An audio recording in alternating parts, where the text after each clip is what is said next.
You're watching KLTX, Channel 15, serving the city of Lufkin.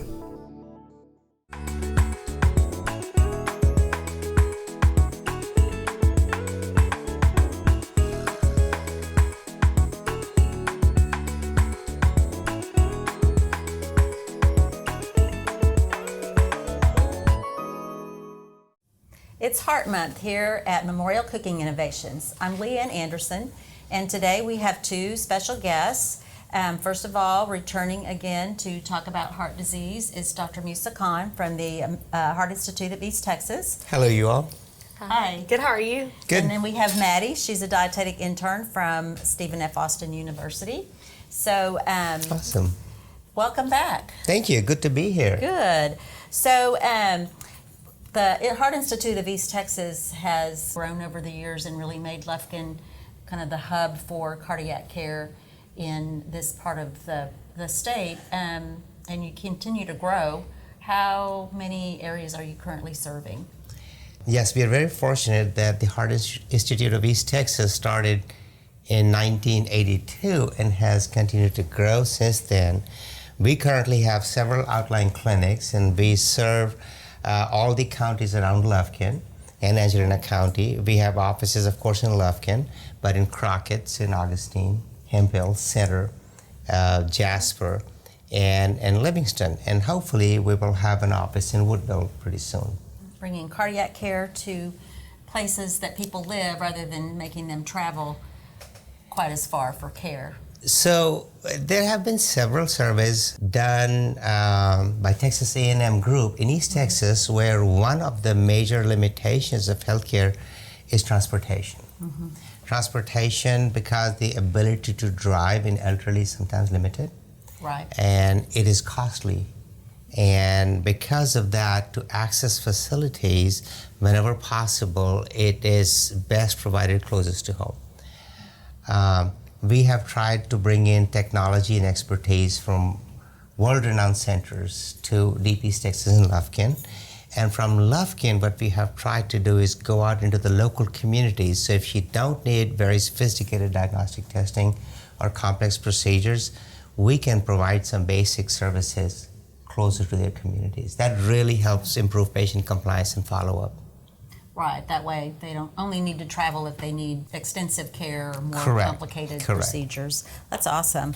And also the Heart Institute provides a lot of outreach and education to different areas. What are some of the activities that you all have done this year? So we have an outstanding cardiac rehab program, which provides level 2 cardiac rehab to patients after bypass surgery, angioplasty, congestive heart failure, and peripheral vascular disease.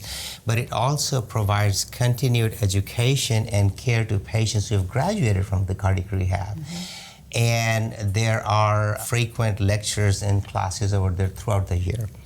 Also, the February is the American Heart Association Heart Month, and we provide a number of talks each year. This year, I believe we have 31 different talks to several community forums, to the Lions Club, to Better Breathers Club, to Rotary, Kiwanis, and things like that. So we approach a lot of community events and we provide education. We also do a takeover of the radio station and do public service presentations on. We believe education is the biggest tool we have, and if our communities are educated and they have the knowledge to make a difference in the outcomes, that's very useful. Right. I have the good fortune to see patients over at cardiac rehab a couple times a month, and those are some of my favorite patients to work with, and they really enjoy, I think, not just the exercise, but the camaraderie they get. That's with exactly, each other, it becomes a and it's cultural family event. Yes. It becomes it is the happening thing. So, people like to relate to each other. And then also it gets them out of the house. It gets them to socialize with similar people with similar circumstance, and they get to share recipes. They get to share, gossip about their doctors, and they actually enjoy it. Right. Yes. What did he tell you? My grandpa had a triple bypass heart surgery, and so that's something that's been really helpful for him, is having a cardiac rehab. Yes. Also, usually twice a year, the Close the Gap health fairs. Those seem to be pretty successful as well. So we had realized that the community education is a big differentiator between our communities in deep East Texas compared to more city, Houston, Dallas, and more educated populations. So we took upon ourselves to diminish the gap in the medical knowledge of the patients and improve their care. 2 years ago, we wrote to one of the companies, Boston Scientific, that had an educational grant for the communities. And looking at our track record, we were approved, and they very much appreciated it because we utilized those grant dollars to go out into the communities, provide free blood pressure checks, health fairs, educational material. And this is the third year, and I was just told that we've got approved again this year for that. So that's kudos to our team. Yeah, that's Great. awesome. Also, Heart Institute of East Texas has won several awards and recognition over the last year. What are some of the highlights from that? Well, this all goes to the team effort. So we are blessed because we have a very good group of physicians who over the years have coalesced to strive for excellence, and excellence in taking care of their patients and bringing the technology, the expertise, the equipment into the local community. Those efforts combined with the education make a difference. And they are recognized. And they're recognized by the American College of Cardiology. That's the biggest association of the physicians, of the cardiologists in the country. And we were awarded in collaboration with Memorial Hospital, the Heart Care Center of Excellence last year, and again renewed this year, which is the 9th in the state hospital and system to receive that award. And that just reflects the commitment that we have to quality. Right. That's awesome. Have there been any new procedures or kind of breakthrough medications recently that have helped improve heart care? So there is improved procedures and technology every year. Gradually, year after year, we see improvement both in cardiac procedures and vascular procedures and stents and pacemakers. There are newer medications that come up every year, and now we have so many choices in treating heart failure patients with newer medications, atrial fibrillation patients with newer devices and blood thinners, high cholesterol level with better and potent medicines which are better tolerated compared to before with less side effects. So it is a continual improvement every year. And speaking of cholesterol, that's when people have a lipid panel, a lot of times they don't understand exactly what those numbers mean. Can you break that down for us? The fats in our body come in different chemical formulations, and they're classified into different types. And cholesterol is one of the fats. Triglycerides is the other major fat.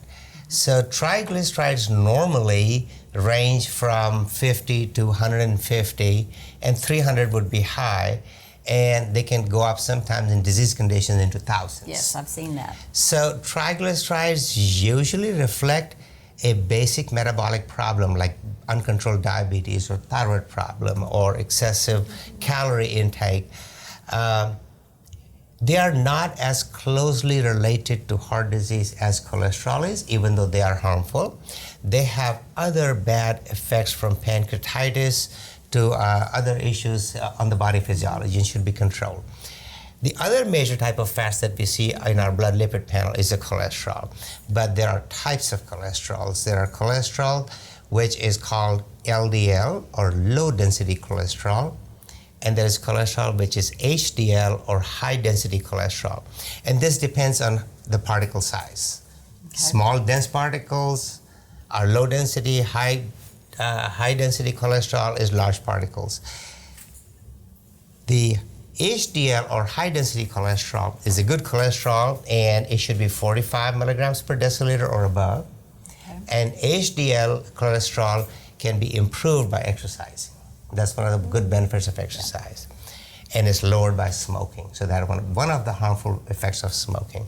The LDL cholesterol is the bad cholesterol, and this is the one, when we talk about lowering your cholesterol, we are just generically talking about the LDL cholesterol, the bad cholesterol.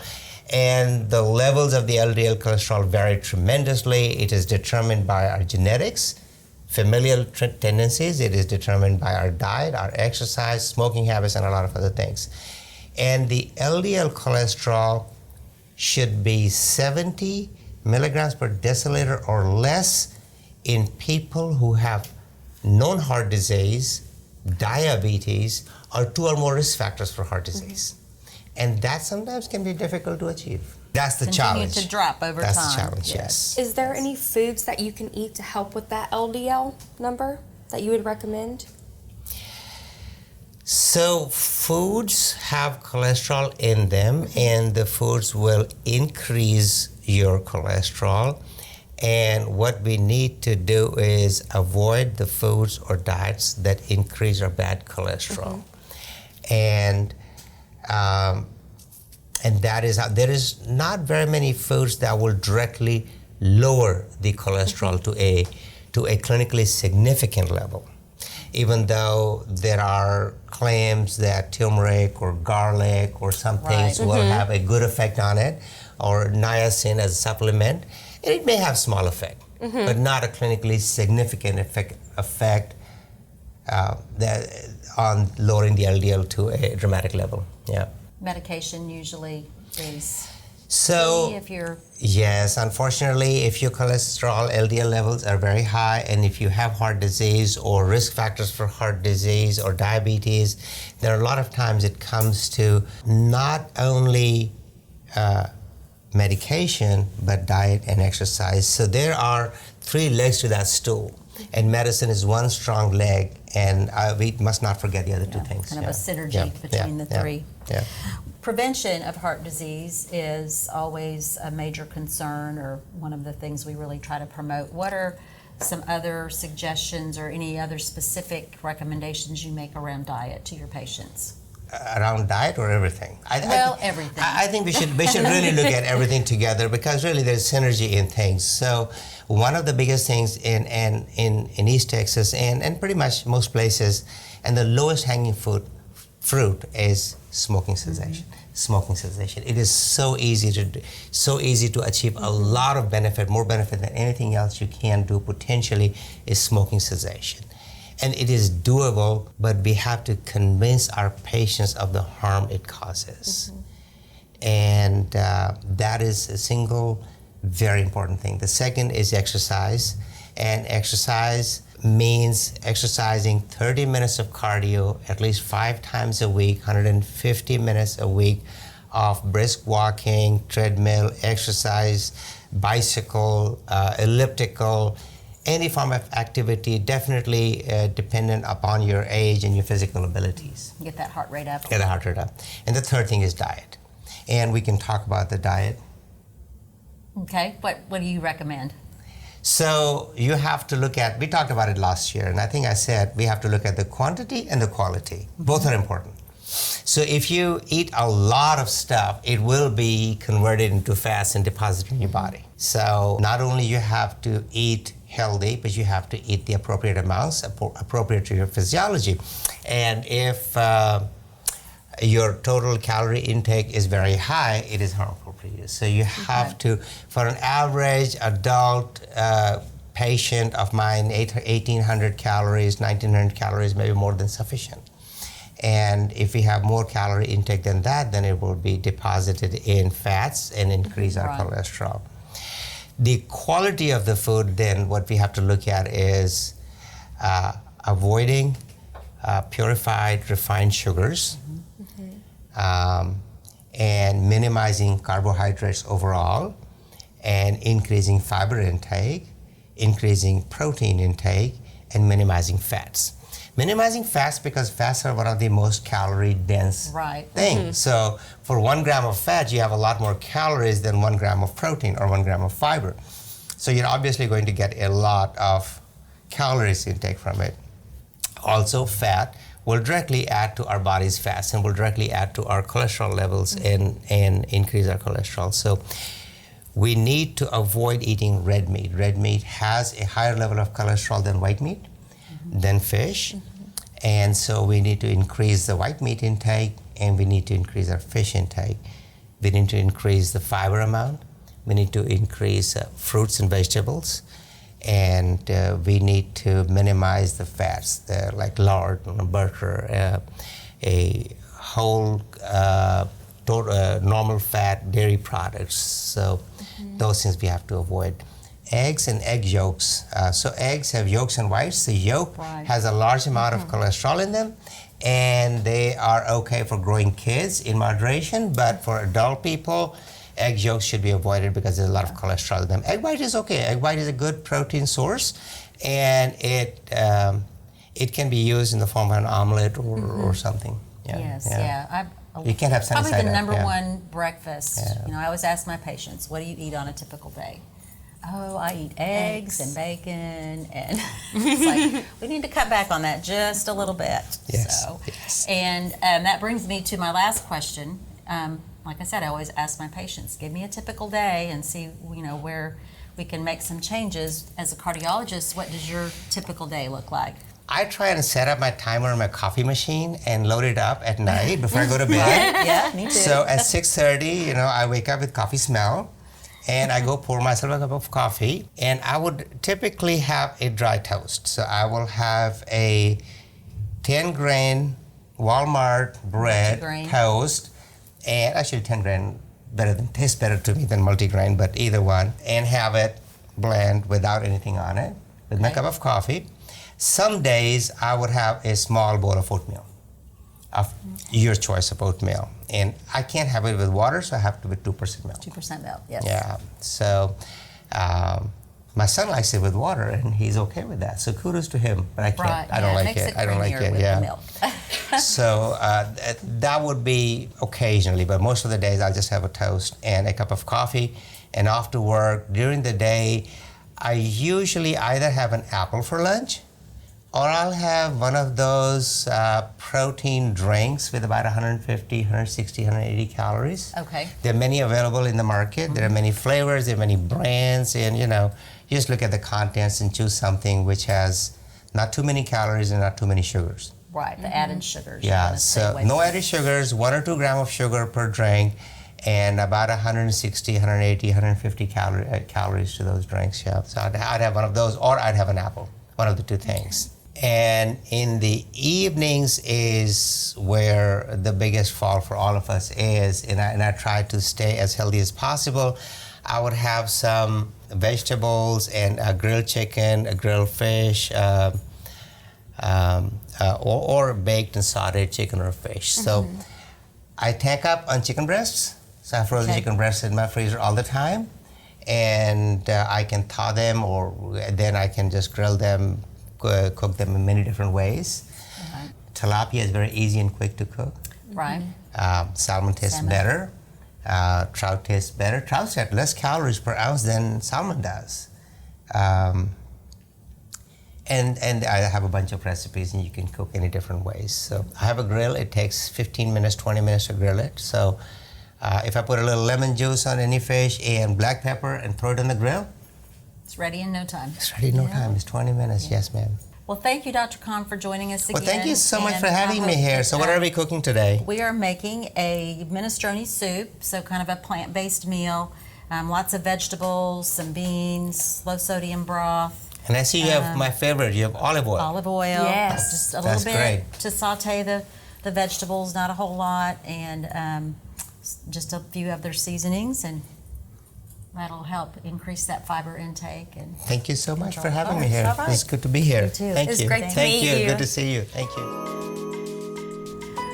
So Maddie, we're going to follow some of Dr. Khan's advice today in our recipe. We're going to make a vegetable minestrone soup, and it kind of follows some one of the popular eating plans for heart health, and that's the Mediterranean diet. And so we'll be talking about that as we prepare our recipe. So we're going to start with some oil heating in the pan. We've got our olive oil heating up, and we're going to add some chopped onion, some carrots, celery, and green beans. It's We're sizzling. using all fresh ingredients. You could use frozen green beans if you wanted, or even with the carrots, you can buy shredded carrots or even the kind of the crinkle cut carrots just to make it easier and a little bit faster if you're in a hurry. I'm going to add a little bit of garlic to that, our favorite squeezed garlic. And we're going to saute this. So I know you've been reading up on the Mediterranean diet. What are some of the facts that you found out? So the Mediterranean diet originated in the 1960s, and it was a way of eating in Greece and Italy. Okay. Basically, what they want to incorporate is eating more fruits, more vegetables, legumes, and whole grains. And they want to incorporate those healthy fats, which one of the main ones is olive oil, which actually converts to an omega-3, which helps with that healthy fat that Dr. Khan was talking about, that HDL. It helps convert to that, and it decreases inflammation. A lot of people eat omega-6 fatty acids, which are high in red meats and stuff like that, and by eating olive oil, it can help with reduce that inflammation in the body. Gotcha. And so the Mediterranean diet is really not a diet. It's really kind of more of a lifestyle or way of eating and incorporating healthy foods into your diet, right? Yes, it is. And then also, one thing that's really cool about the Mediterranean diet is that you get to drink wine if you have proper lab values. So they recommend 1 drink for women or 1 to 2 drinks for men, which is about 5 ounces of red wine. Okay, the red wine is what's beneficial. Yes. Awesome. We're going to just continue to let this saute for a few minutes until these vegetables get soft. So we're going to go ahead and let this keep simmering. We're getting the vegetables to be soft. They've been cooking for about 10 minutes, so we're going to add this broth in, which will help soften them more and give that broth base to the soup. More. We're using an unsalted chicken broth, so if you're watching your sodium intake for your blood pressure or congestive heart failure or just in general, unsalted broth is a good choice. There are some other reduced sodium broths. Just be sure and check the label for the sodium to try to get the lowest one. So while we bring that back to a simmer, we'll start prepping some of our vegetables that we're going to add. So today that we used carrots, we used green beans, we used celery. We're gonna add some zucchini, some tomatoes, we used some onion. If you didn't like some of those vegetables, you could put something else in. We also have kale over here. You could sub that for spinach if you didn't like kale. Yeah, you could use yellow squash instead of the zucchini, or black beans instead of the white beans. Just kind of vary it up to what your family likes to have. We also chose these white beans. Like she said, you could put black beans in. Beans are a really good source of protein since this doesn't have any meat in it. Also, the vegetables have a great source of fiber, which Dr. Khan was talking about is really important in the diet. So this is a great source of getting all that fiber in and vegetables. Yeah. You could always add a little cooked chicken if you wanted, if you really want more protein. Okay, and so as that comes to a simmer, we're gonna just let it cook for about 10 minutes to continue cooking those vegetables, and then we'll add these next. This is looking really good and smelling good too, so I think we're ready to add the rest of our ingredients. So we used a can of no salt added cannellini beans. Any white bean would do, or as we mentioned, you could probably do black beans or kidney beans. We drained and rinsed those. 2 cups of chopped kale. We bought the pre-chopped kale, kind of removed all the stems. This will cook down quite a bit. You could substitute spinach if you didn't care for kale. And then we chopped up 2 small zucchini and about 4 to 5 small Roma tomatoes. Put these in last because they cook faster. So the kind of the harder vegetables we put in first and then added these last. And then we're going to add a teaspoon of red wine vinegar, or 1 to 2 teaspoons. I think the red wine vinegar definitely gives it a really good flavor. And then just a little bit of salt. And we're adding salt to the unsalted broth, but we're not adding as much as what you would get out of the broth. And then some cracked black pepper. You could always add some other seasonings to this if you wanted. Italian seasoning or some oregano. It's really good to use those no salt added seasonings such as Miss Dash. Mrs. Dash is a good one. It's a really great one because a teaspoon of salt is about 2,000 milligrams. 2,300. 2,300. The recommended maximum that we should be eating a day. So we're going to let this come back to a simmer for about 10 minutes and then we'll be ready to serve. Our soup is ready to serve. It looks really good. We're serving this vegetable minestrone soup with some crusty French bread. We're going to add a little teaspoon of basil pesto sauce. It just adds a little bit more flavor. You can buy this pre-made in the store. It's an olive oil based condiment, so it's going to be heart healthy. And to keep along with the Mediterranean theme, we're going to serve a little bit of red wine with this meal. And I think that we incorporated a lot of those guidelines that Dr. Kahn talked to us about. For this soup, we mixed sauteed onions, celery, green beans, and carrots. Let those get soft, added some low sodium chicken broth, added the rest of our ingredients, our white beans, zucchini, and kale. And probably start to finish 30 minutes cooking time. Yes. So it's a pretty rapid fix, and it's going to be high in fiber with all of those vegetables. So I hope you enjoyed being on the show today, Maddie. I did. Thank you for having me. Oh, you're welcome, and thank you for joining us as we continue to change the world One bite at a time.